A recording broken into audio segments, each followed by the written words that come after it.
ಆಜಿ ಮಸಾಲ. ಎಂತ ಅಡಿಗೆಯ ರುಚಿಯಾಗೋ ರಹಸ್ಯವು 20 ರೂಪಾಯಿ. ಕಾಂಗ್ರೆಸ್ನಲ್ಲಿ ಏನಾಗ್ತಾ ಇದೆ ಅಂತ ಅಂದ್ರೆ ನಿಗಿ ಕೆಂಡ ಕಾರ್ತಾ ಇದ್ದಾರೆ ಒಂದಿಷ್ಟು ಜನ ಶಾಸಕರುಗಳು. ಯಾರಿಗೆಲ್ಲ ಅಸಮಾಧಾನ ಆಗಿದೆಯೋ ಅವರು ಶಮನ ಆಗಲ್ವಾ ಹಾಗಾದ್ರೆ ಈ ಬಂಡಾಯ? ಅಖಾಡಕ್ಕೆ ಸ್ವತಃ ಸಿಎಂ ಡಿ.ಕೆ. ಶಿವಕುಮಾರ್ ಅವರೇ ಇಳಿದು ಬಿಟ್ಟಿದ್ದಾರೆ, ಸುರ್ಜೇವಾಲಾ ಅವರು ಇದ್ದಾರೆ. ಆದ್ರೂ ಕೂಡ ಸೀನಿಯರ್ ಲೀಡರ್ಗಳು, ಅಸಮಾಧಾನಿತ ಸೀನಿಯರ್ ಲೀಡರ್ಗಳು ಸಿಟ್ಟಾಗಿದ್ದಾರೆ.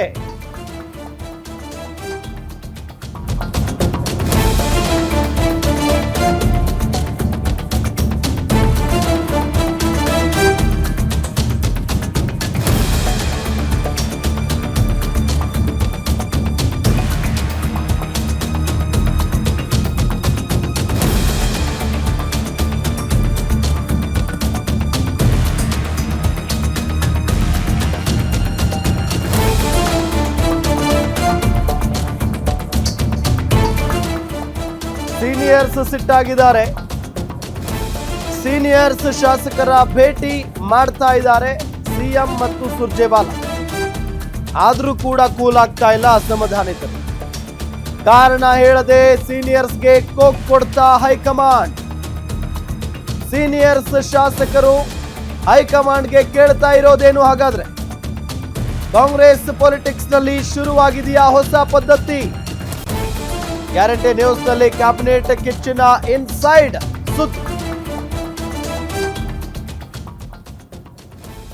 ಬಂಡಾಯ ಶಮನಕ್ಕೆ ರಾಜ್ಯಕ್ಕೆ ಎಂಟ್ರಿ ಕೊಟ್ಟಿದ್ದಾರೆ ಸುರ್ಜೇವಾಲಾ. ಕೃಷ್ಣಪ್ಪ, ಪ್ರಿಯಾ ಕೃಷ್ಣ, ಎಚ್.ಕೆ. ಪಾಟೀಲ್, ದಿನೇಶ್ ಗುಂಡೂರಾವ್, ಹೀಗೆ ಎಲ್ಲರನ್ನೂ ಕೂಡ ಭೇಟಿ ಮಾಡ್ತಾ ಇದ್ದಾರೆ.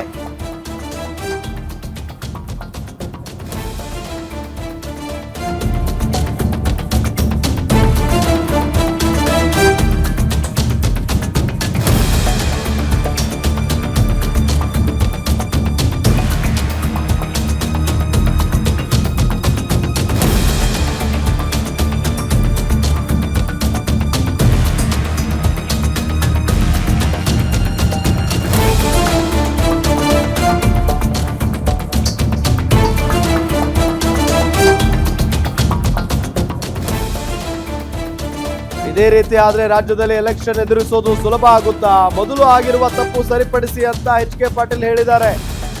ನಾವು ಪಕ್ಷಕ್ಕೆ ಅನುಕೂಲ ಮಾಡಿದ್ವಿ, ಎಲೆಕ್ಷನ್ ಟಾಸ್ಕ್ ನಿಭಾಯಿಸಿದ್ವಿ. ಮಿನಿಸ್ಟರ್ ಗಿರಿ ಕೇಳೋಕೆ ನಾವು ದೆಹಲಿಗೆ ಬರಬೇಕಿತ್ತ ಅಂತ ಕೃಷ್ಣಪ್ಪ ಈ ಸಂದರ್ಭದಲ್ಲಿ ಹೇಳಿದ್ದಾರೆ. ನಮ್ಮ ಸಮುದಾಯವನ್ನೇ ಪರಿಗಣಿಸಿಲ್ಲ ಅಂತ ಟಿ.ಬಿ. ಜಯಚಂದ್ರ ಬೇಸರವನ್ನ ವ್ಯಕ್ತಪಡಿಸಿದ್ದಾರೆ. ಬಂಡಾಯ ಶಮನಕ್ಕೆ ರಾಜ್ಯಕ್ಕೆ ಎಂಟ್ರಿ ಕೊಟ್ಟಿದ್ದಾರೆ ಸುರ್ಜೇವಾಲಾ. ಕೃಷ್ಣಪ್ಪ, ಪ್ರಿಯಾ ಕೃಷ್ಣ, ಎಚ್.ಕೆ. ಪಾಟೀಲ್, ದಿನೇಶ್ ಗುಂಡೂರಾವ್ ಅವರನ್ನ ಭೇಟಿ ಮಾಡಿರೋದು. ಉಸ್ತುವಾರಿಗೂ ಮೊದಲು ಕೆಪಿಸಿಸಿ ಅಧ್ಯಕ್ಷರಿಂದ ಸಮಾಧಾನದ ಮಾತು.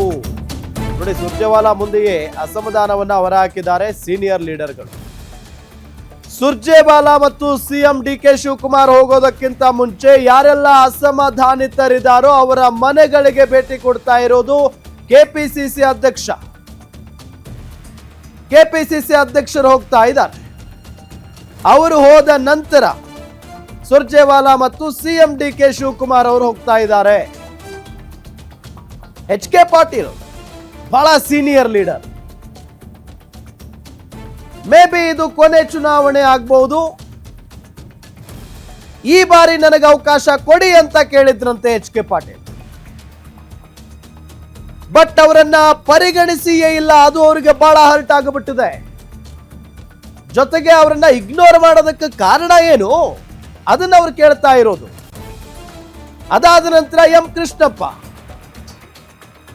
2 ಕ್ಷೇತ್ರಗಳಲ್ಲಿ ಬಿಗಿ ಹಿಡಿತವನ್ನ ಹೊಂದಿದ್ದಾರೆ. ಪ್ರಿಯಾ ಕೃಷ್ಣ ಅವರ ಮಗ ಇದ್ದಾರೆ, ಎಂ ಕೃಷ್ಣಪ್ಪ ತಂದೆ. ಗೋವಿಂದರಾಜನಗರ ಮತ್ತು ವಿಜಯನಗರ ಕ್ಷೇತ್ರಗಳು ಅಲ್ಲ, ಆಲ್ಮೋಸ್ಟ್ ಈಗ ಮಾತುಕತೆ ಆಯ್ತು. ಸಿಎಂ ಡಿ.ಕೆ. ಶಿವಕುಮಾರ್ ಅವರು ಹೋದ ನಂತರ ಎಲ್ಲ ಬಗೆಹರಿದಿದೆ. ಮೇಲ್ನೋಟಕ್ಕೆಲ್ಲವೂ ಕೂಡ ಕ್ಲಿಯರ್ ಆಗಿದೆ ಅಂತ ಅನಿಸ್ತಾ ಇದೆ. ಮುಂದಿನ ದಿನಗಳಲ್ಲಿ ನಿಮ್ಗೆ ಒಳ್ಳೆ ಸ್ಥಾನಮಾನ ಕೊಡ್ತೀವಿ, ಕ್ಷೇತ್ರಕ್ಕೆ ಎಷ್ಟು ಬೇಕಾ ಅಷ್ಟು ಅನುದಾನ ಕೊಡ್ತೀವಿ, ಎಲ್ಲದರ ಬಗ್ಗೆಯೂ ಕೂಡ ಮಾತುಕತೆ ಆಗಿರುತ್ತೆ. ಆ ನಿಟ್ಟಿನಲ್ಲಿ ಸಮಾಧಾನ ಮಾಡಿರ್ತಾರೆ. ಇನ್ನು ದಿನೇಶ್ ಗುಂಡೂರಾವ್ ಕೇಳ್ತಾ ಇದ್ದಾರೆ ಕಾರಣನ, ಯಾಕಪ್ಪ ನನ್ನನ್ನ ಇಗ್ನೋರ್ ಮಾಡಿಬಿಟ್ರಿ ಅಂತ ಹೇಳಿ. ಸೊ ಅದಕ್ಕೂ ಕೂಡ ಒಂದಿಷ್ಟು ಸಮಜಾಯಿಷಿ ಕೊಟ್ಟು ಅವರ ಮನವೊಲಿಸುವಂತ ಪ್ರಯತ್ನ ನಡೀತಾ ಇದೆ. ರಾಜ್ಯದ ಕೆಲಸಕ್ಕಾಗಿ ನಮ್ಮನ್ನು ನಾವು ಅಣಿಗೊಳಿಸಿಕೊಂಡು ಪಕ್ಷದ ಸರ್ಕಾರವನ್ನು ಗಟ್ಟಿಗೊಳಿಸುವ ಕೆಲಸದಲ್ಲಿ ಸರ್ ನಿಮ್ಗೆ ಯಾವುದೇ ಅಸಮಾಧಾನ ಇಲ್ವಾ? ಸಮಾಧಾನ ಆಗಿದೆಯಾ ಸರ್? ನಾವು ಈ ಸಂದರ್ಭದಲ್ಲಿ ನಾನು ಹೇಳಿದೆ, ಅವು ಯಾವೇ ಇದ್ರೂ ಸಹಿತ ಅವುಗಳನ್ನು ಗಮನಕ್ಕೆ ತೆಗೆದುಕೊಳ್ಬಾರ್ದು. ಆಮೇಲೆ ನಮ್ಮ ಪಕ್ಷ ಆ ವಿಚಾರದಲ್ಲಿ ಎಲ್ಲರಿಗೂ ಸಮಾಧಾನಕರವಾಗಿರ್ತಕ್ಕಂಥ ಕ್ರಮಗಳನ್ನು ಪ್ರಯತ್ನಗಳನ್ನು ಮಾಡ್ತಾರೆ. ಎಲ್ಲರೂ ನಾವು ಅಸಮಾಧಾನದಲ್ಲಿ ಇದ್ದವರಿರಲಿ ಅಥವಾ ಇಲ್ಲದೇ ಇದ್ದವರಿರಲಿ ಎಲ್ಲರೂ ಕೂಡಿ ನಾವು ಜನಸೇವೆಯನ್ನು ಮಾಡೋಣ, ರಾಜ್ಯವನ್ನು ಕಟ್ಟೋಣ. ರಾಜ್ಯದ ಕೆಲಸಕ್ಕಾಗಿ ನಮ್ಮನ್ನು ನಾವು